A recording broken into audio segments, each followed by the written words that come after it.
What if AI could help better identify when a patient has had a stroke and whether it can be treated effectively?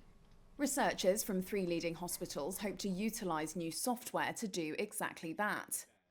Experts from Imperial College London, the Technical University of Munich and Edinburgh University believe the technology will provide faster and more accurate emergency care for patients in hospitals. Consultant neurologist Dr. Paul Bentley led the study. So not only can it help us understand when the stroke began and whether the treatments are suitable, but it can also help us understand what is going to happen to that person in the future. So we can understand, or we can tell the patient and the relatives what's the likelihood of disability or the likelihood that they may be able to recover from the stroke.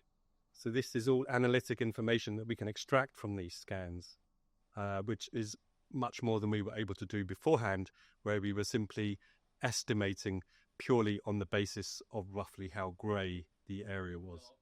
A stroke occurs when the blood supply to part of the brain is blocked or reduced, which prevents brain tissue from getting oxygen and nutrients. Brain cells then start to die quickly, so knowing the time the stroke started is very important. The AI would be able to extract that area. Standard treatments only work in the very early stages post-stroke and may otherwise cause secondary damage. But Dr. Bentley says the software has been found to be twice as accurate as the current method, which ordinarily involves a visual assessment of a brain scan by a medical professional who looks at how dark a stroke area appears on CT scans of the brain.